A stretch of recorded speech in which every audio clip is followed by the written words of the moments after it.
And when you become world class, money is attracted to world class. Money's not attracted to people that want to work 4 hours a week. It's not attracted to poor mindsets. It's attracted to people that are going to be good stewards of it, that have values and principles that are going to guide them towards success. That's where the money flows to 100% of the time. I love that. That's so good. That's so good. Talk to me about the deadly mistakes investors. Hello, you're listening to Ready, Set, Go Real Estate Investing Podcast, presented by Brandon Elliott. This show will be going over all aspects of real estate investing and is intended to educate, motivate, and prepare you to take action on your first or next real estate investment. For more information, please visit BrandonElliottInvestments.com. Thank you for listening and enjoy. Welcome back, everyone, to Ready, Set, Go Real Estate Investing Podcast. I'm your host, Mr. Brandon Elliott, and today I'm excited. We got somebody that has been in the game for the last 5+ years, 7+ states, 150 rentals in Arizona, just been doing some crazy stuff with real estate and a bunch of cool stories that we're going to kind of unlock here. We want to talk about some mistakes that investors are making with their IRA accounts. This is kind of like touching my heart right here because I'm a credit guy, right? You guys know that. So his very first property bought with a credit card with a Visa. I love that. I've done similar things in the very beginning as well. And so really can't wait to just have you on here, Damion. How are you today, my friend? I'm doing awesome, man. It's we're breaking into summer, getting a little bit of heat, and just enjoying the transition. I think a lot of things are transitioning in a positive way, and here we go, another one of those happening. I love it. And you must be a tech guy to a certain degree, because before getting on, you were mentioning like, hey, we got Tesla over at the house right now. They're installing solar panels. There's a bunch of crazy noise going on. I can't hear any of that. So we're in good shape. But if you get distracted, by all means, we'll know. So talk to me. What is your background? How'd you get into real estate? For anybody out there that doesn't know who you are, where you're from, could you give us that 30,000 foot view? Yeah, so I'm from Alaska. I moved down to civilization in the 90s and started, ultimately I got thrown out of college because I started a bookstore on campus, and they got pissed off because I put the other bookstore out of business. And then I just realized this isn't for me. I'm meant to be doing something destructive, creative. So I went out and started selling insurance. And when I was doing that in the late 90s, I started reading some interesting books from a guy named Donald Trump, who became the president, and a guy named Robert Kiyosaki, and some other real estate stuff.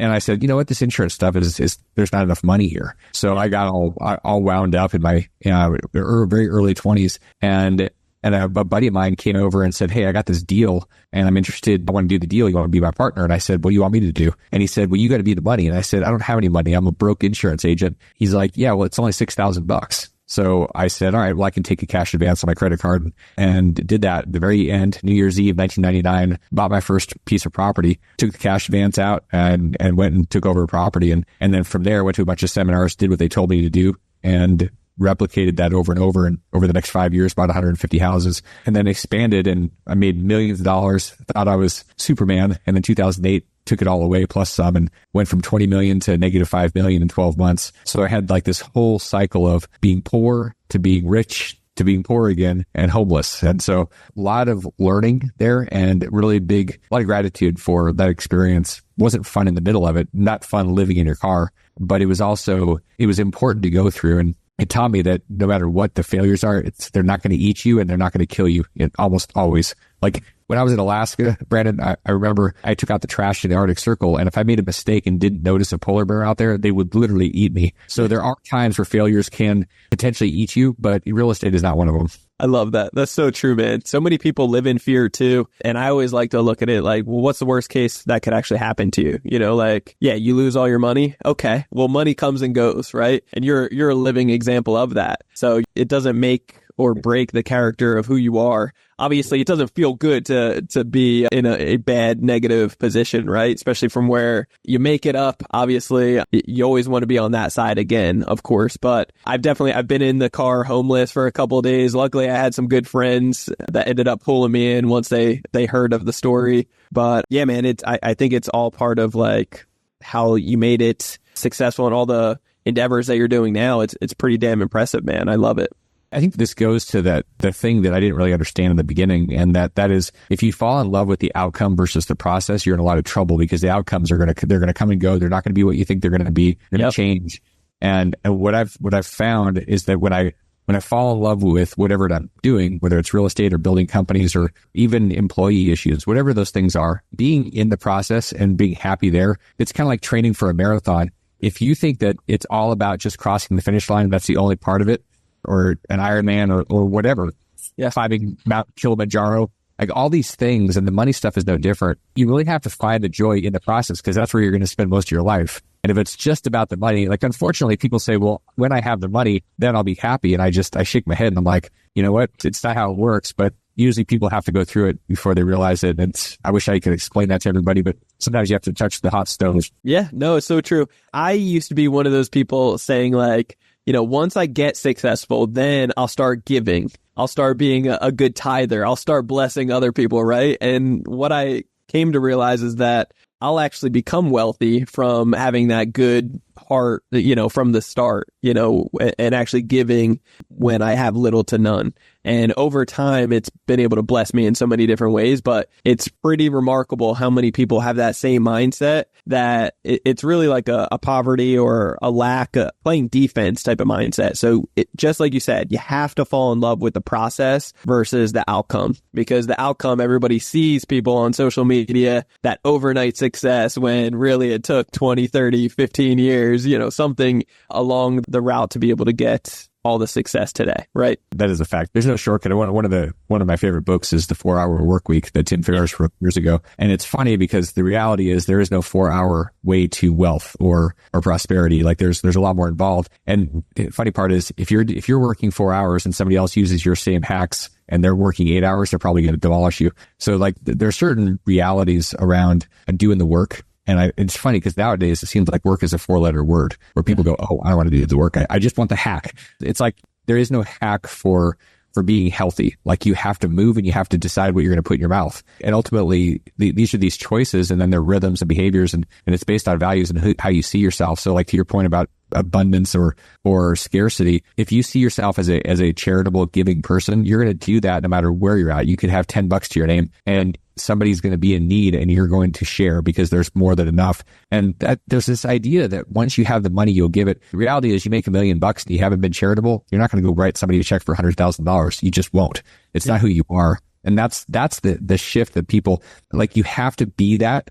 And part of that is forming yourself, and it's going to the gym of prosperity. Like you have to go through the motions and build that muscle up. And I think people want to skip that step, and it doesn't really work that way. Yeah, that's so true. I love that. Talk to me about more in detail about this first real estate deal. So it was on a credit card, $6,000 with a friend. Yeah, so it's interesting. Partners. This is a great example of partnership. So he comes in, he wants the money, and I said, cool. So I did it, and we own this house. And then I said, okay, well now we have to fix this thing. Like it's a 50-year-old house. We got to figure it out. And he goes, yeah, it's not worth my time. And I was like, what do you mean it's not worth your time? So all of a sudden, I'm now the remodeler, and I don't know anything about remodeling. I don't know anything about electricity. I figured out how to electrify and electrocute myself. I fell off the roof. I got super high from all the paint because I didn't know you're supposed to open the windows. I didn't know anything. And he went off and decided that he was going to go look for more deals. And so I can appreciate the fact that you're going to make money when you go find the deal and create the deal and all that. What was wild is that I learned all that stuff. I lived at Home Depot for about 6 months,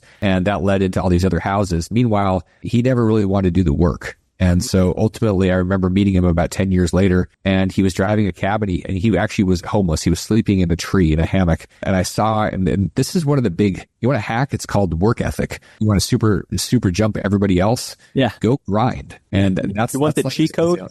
Yeah. Yeah, that is the cheat code. Up, down, left, right. Like it's like literally go do that stuff. So I ended up just going and doing the thing over and over again. And then I kept learning from people that had done it. So I didn't go find a book from somebody that hadn't really done it. They just learned from another book. I went and found the people that were doing it, and then I just modeled them. And that's really how it's been for everything from that one thing to raising hundreds of millions of dollars from private investors and building manufacturing plants and all the things in between. It's about finding the model and then not feeling like I have to do it some unique, different way. There's times for that, but I think especially when you're early and the ego's involved, you're like, yeah, but I'm smarter, or it's different this time. And the reality is things are seasonal and they rhyme. Mark Twain was right. So I was smart enough and dumb enough in the beginning to just say, okay, well, whatever you guys did that worked, I'm going to do it. That's a huge advantage to not having to make up everything. Yeah, that's so good.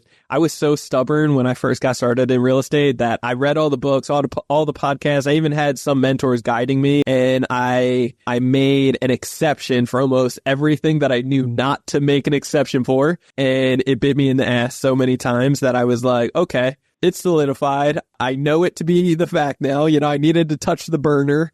And after it got burnt several times, then I realized, this is why it's set up like that. But you can't outsource your push-ups. It's really important to identify, like, putting in that hard work. It sounds like your friend was kind of like a deal junkie, which is okay to like go to the next deal as long as you have that, especially with partnerships, that you have that expectation up front and lay it out in stone and who's responsible for what. Otherwise, if you kind of just jump into things with partners, it can be a mess. And then you find out who's really, responsible for what and who's got the money in it, and then now needs to step up to the plate to make sure it gets done to get their money back, right? Which is important. So it sounds like you rolled up the sleeves, you put in the hard work, you learned a lot from that, you had mentors to kind of guide you and learn from, and obviously it's blessed you in many ways. Talk to me about lead flow now. Like, how'd you get up to, in just a few short years, 150 rentals? I want to know about like leads. How are you getting them, as well as financing?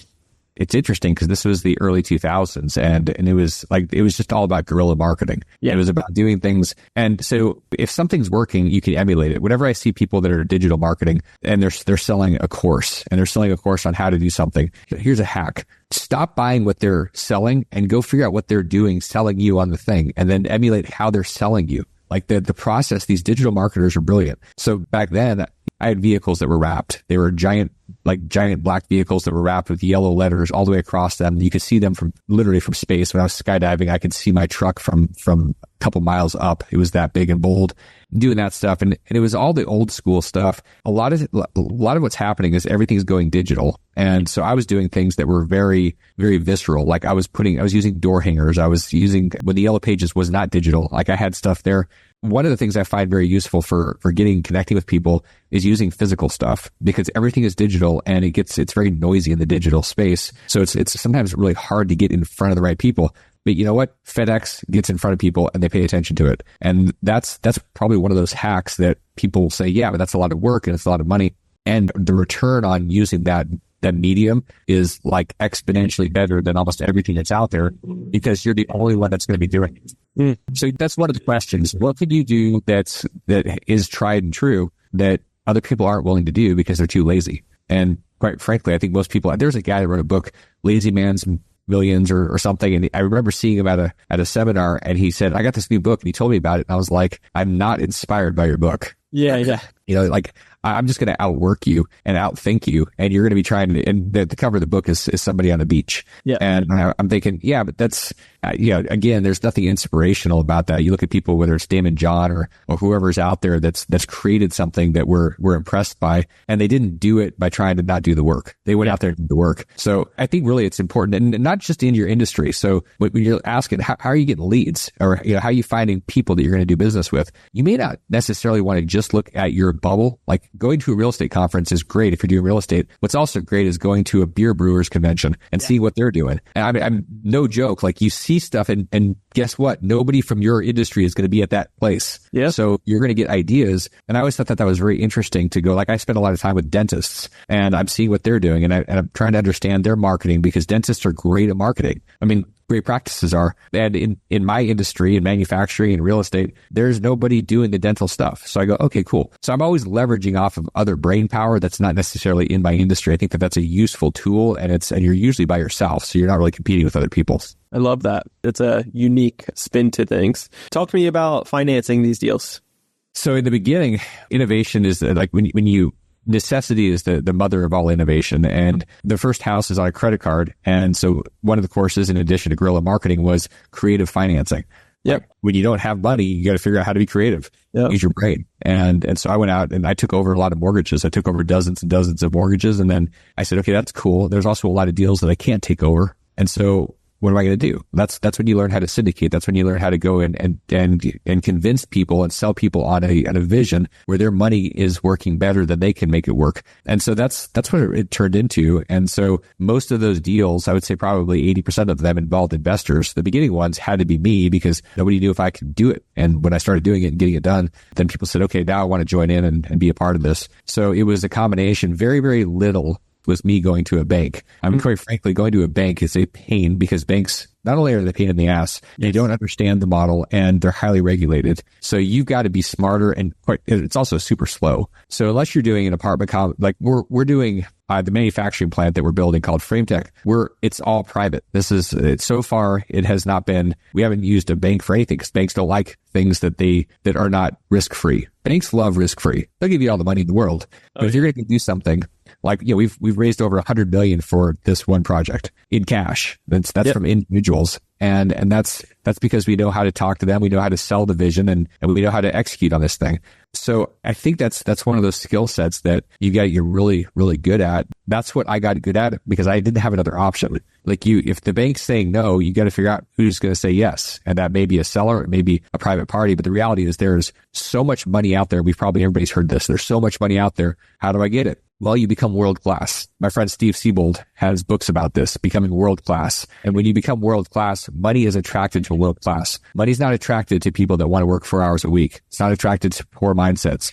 It's attracted to people that are going to be good stewards of it, that have values and principles that are going to guide them towards success. That's where the money flows to 100% of the time. I love that. That's so good. That's so good.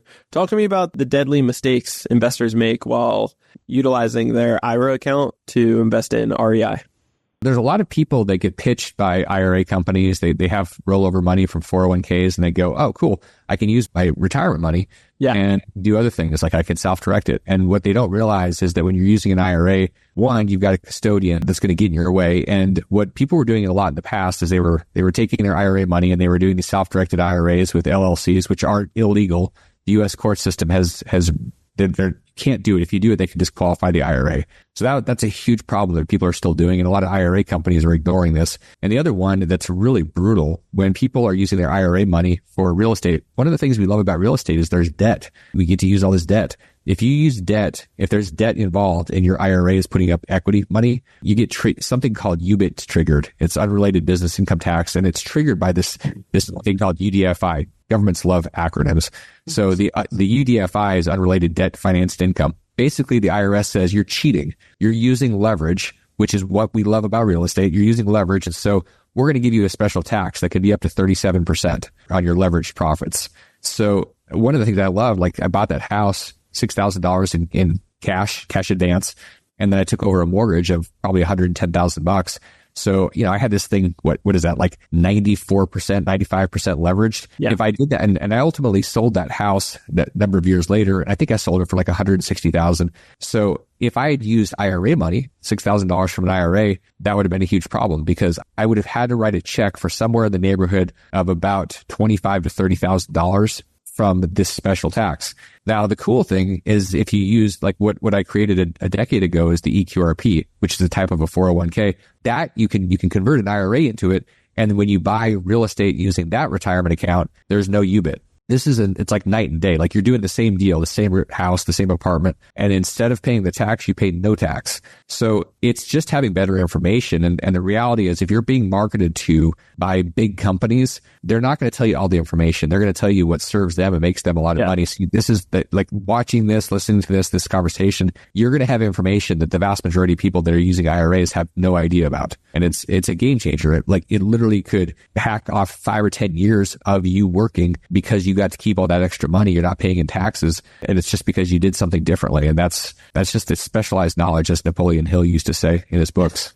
So you're saying that individuals with their IRA accounts, they can actually avoid paying additional taxes and literally on the income that they utilize their IRA account, they put it to work. Any profits that they make off of that, they don't need to pay additional taxes on that. Yeah, so this is a special tax. This is outside of the income tax. This is like an extra tax. And that's a tax that most people get a tax bill and they say, accountant, what is this? And the accountant says, oh, you had a leverage thing. Here's the scary part. A lot of accountants don't even know about this. They don't know. The tax is wrong. They're not even filing them because people don't even mention that they have an IRA, that they're buying real estate. So they don't say anything. Sure. Well, if the IRS comes back 5 or 10 years down the road and says, oh, you had leveraged real estate here, you owe a whole bunch more taxes, and maybe we're going to disqualify your plan. So there's a huge problem people don't know about. And then when they do find out about it, it's too late. What's great is, like, let's say you had an IRA and you bought some real estate. You're like, oh, dang, I've got real estate that's got a whole bunch of debt, or any debt for that matter. You can actually convert. It's called it's an in-plan roll. It's an asset rollover. You're rolling over the assets. So you have this piece of property. You move it from the IRA into an EQRP, and now it's exempt from that tax. So you can solve this problem if you know the solution. But people aren't talking about the solution. They're talking about how you can go get a really cheap IRA somewhere and you can buy real estate. And that's where the conversation ends. And then they talk about things like UBIT blockers with the corporation and entities. And that doesn't block it. What that does is it reduces it by maybe half. So you're still paying, say, 20% taxes. I would rather pay zero. Like my goal is to get as close to zero as possible. And that's simply by changing your structure. And it's really not that complicated if you've got the right people on your team. Yeah. I feel way better equipped to put my taxes to work versus Uncle Sam, what he's been doing with it. So by all means, I want to get as close to zero as possible. Talk to me. You have a frame tech. I believe that's what it's considered. It's really disrupting the construction and framing space for new builds right now. I'd love to hear about it. It sounds incredible. It's really mind-blowing, some of the numbers that you shared with me prior. So feel free to give us that 30,000 foot view. But for anybody that doesn't know what the heck that is, what you're up to these days, please, I'd love to hear about it. Yeah, so FrameTech is a vertically integrated framing company. We're basically building houses and apartments, and we take it, like, for example, we take a 2,000 square foot house. You bring us an idea, you have plans, you bring them to us, you'll have a framed house in 2 weeks. And normally that process is 2 to 3 months. And not only is super time consuming, but there's a lot of waste. You're going to have 15, 20% waste. You're like dumpsters full of wood. We have virtually no waste because of the process. It's a patented process. And so FrameTech was this idea from people that have been in this industry for decades. And they said, we've got this idea and we need capital. So we came together and we said, okay, we're going to bring the capital and we're going to bring some help in terms of management and financial oversight. And ultimately we partnered up with them and we built this thing. This was a napkin 2 years ago. Today the plant is built and our equipment is coming online. We have revenue. And it's interesting because we've gone from this idea, literally a napkin at a lunch meeting 2 years ago, to a company that's worth $500 million today. And it's interesting because the whole country, all the builders, the big suppliers like Builders First and USLBM, they're all paying attention because this fundamentally changes the industry. And, we were talking about this offline. There's no innovation in construction. Yeah. There hasn't been since the nail gun 50 years ago. And people say, well, what about things like 3D printing and different? That's awesome. We have a 4 to 7 million unit gap right now. That was before all of the immigration that's been happening the last few years. There's probably 8 to 10 million units that are missing in the United States. We need all of the help, all of the different ideas. And so FrameTech is one of those. And it's the first 2 plants in Arizona. It'll be heading across the country. It'll be in Texas and Florida and the Carolinas. And ultimately, FrameTech is part of the solution.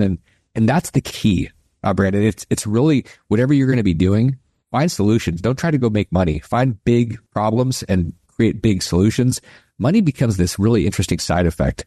I thought maybe that was true when I really bought into it and let go of just trying to get money. The money has shown up in such literally hundreds of times more and faster than I've ever seen it in my life. And that's because I was focusing on how do I solve these really big problems? Problems are everywhere. And FrameTech is a huge solution to a ginormous problem. I love that. Yeah, they always say if you want to make $1 million or $1 billion, you got to figure out how to help 1 billion people.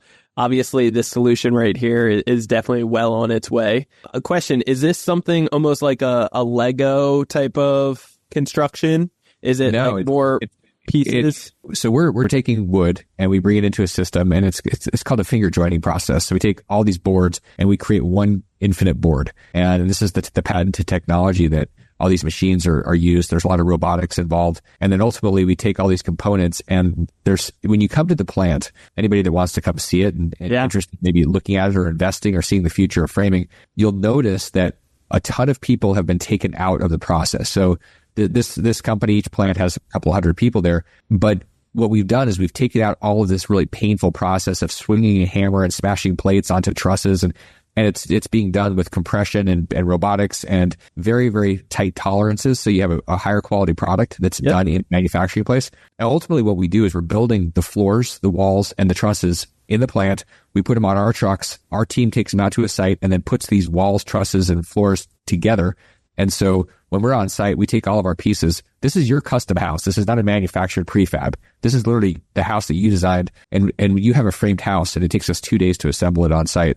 So you've got a very predictable, very consistent quality product, and you're not destroying forests because you're not throwing away half the wood. So it completely changes the entire system. And quite frankly, it's needed. I mean, after 2008, we had 75% of the trades go out of business. That's one of the reasons that we have such a shortage. People left and they haven't come back. They haven't come back. No. So that's what this is doing. It's not saying, okay, we need to make everything out of cement through a 3D printer. Yeah. That's one of the solutions, but 92% of the construction is wood. It's literally, it's a renewable resource. So we're using that and innovating within that in a pretty extreme way. I love it. What is the cost difference? I know it's saving money, it's saving labor, it's probably getting more proficient and less people getting hurt, stuff like that, which is all incredible. But with this new technology, it sounds more advanced and it is the future. Is this costing more, or is it actually roughly about the same, or is So everything that we did is based on charging the same amount as the industry. So what happens is in construction, and you know this, you get cost, quality, or speed. Mm-hmm. Typically, you're lucky if you get 2. Yeah. You might just get 1. You're never going to get 3. You're never going to get best price, the best quality, and fast. Yeah. So what we're doing is we're saying, what are the biggest problems? Quality and speed. And we could charge more, because as a developer, what I want great quality, and I want it when I want it. And I'm willing to pay a premium for that. And so what we've said is, well, we can actually compete at the market and have a better quality product and have it faster on time. So the builders are lined up.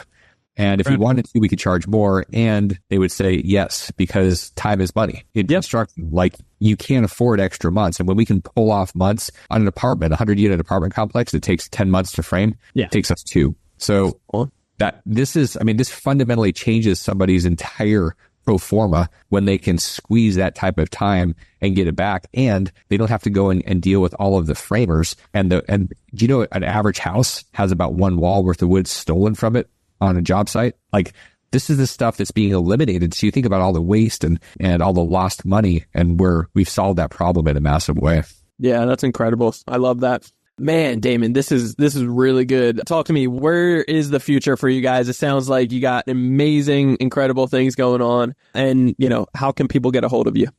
Well, I think part of that question, I think there's a really valuable lesson that when in years past, and this is true for a lot of people, when you ask somebody what they're doing and they'll say, well, I've got these 15 different things. And you're like, okay, so you're basically poor is what you're telling me. Not only are you poor, but you're poor. Yeah. They go, and it's like insulting, but it's actually very true. There's this one thing. So I have an incredible community built around EQRP, the retirement space, where we help people with their retirement money. And my focus, like, I live half an hour from my plant. I have one thing. It's called FrameTech. And when you get one thing and you narrowly focus on it, wealth is built in a focused way. Wealth is maintained in a diversified way.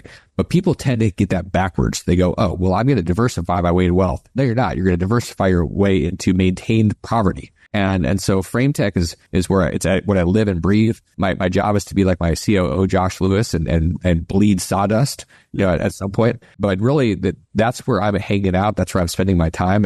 And if you want to see more about that, check out frametech.com.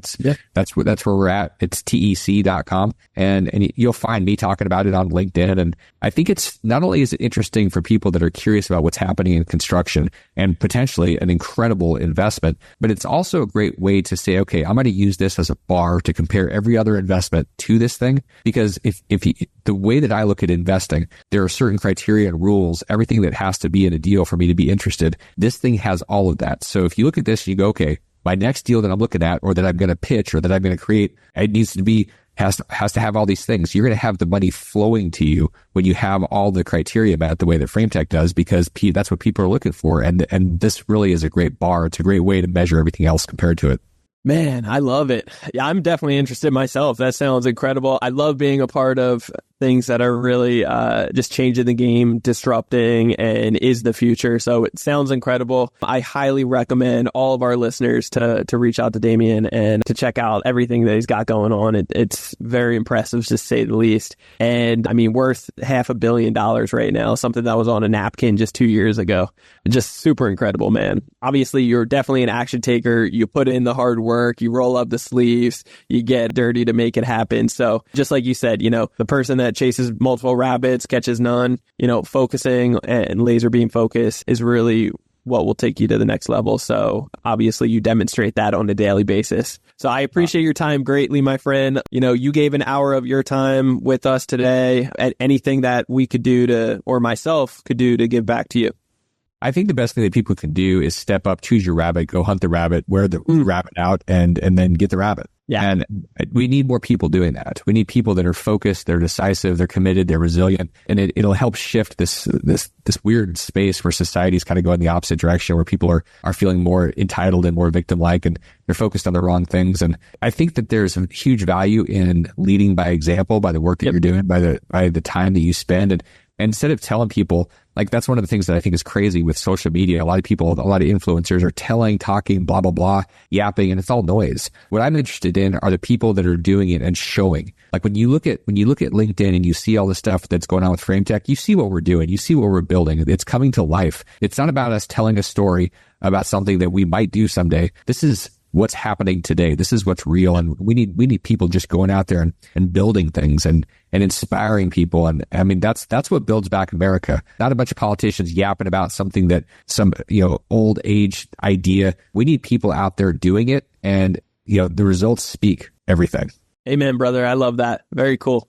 Well, I appreciate your time today. Again, everyone, I highly encourage you to reach out to Damion. Wealth of knowledge and the experience is like none other. So definitely check out his website and reach out to him privately. You have a podcast as well, FU, Financial Underdogs.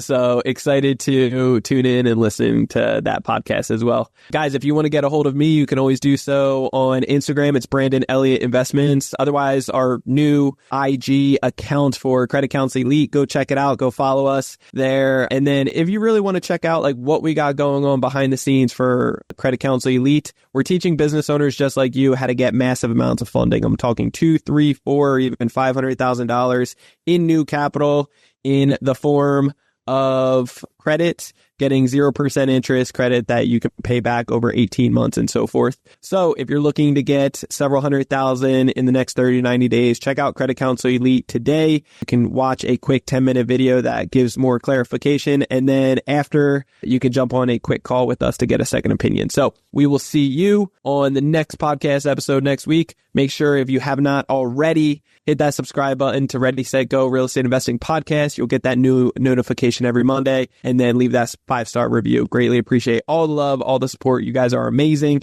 We'll catch you on the next one. Till next time, guys, God bless. Damion, appreciate you, brother. Thank you. Thanks. This has been another episode of Ready, Set, Go Real Estate Investing Podcast, brought to you by Brandon Elliott. For more information, please visit BrandonElliottInvestments.com. Also, please don't forget to like, share, and leave a comment below. Thanks again for joining. Until next time, God bless.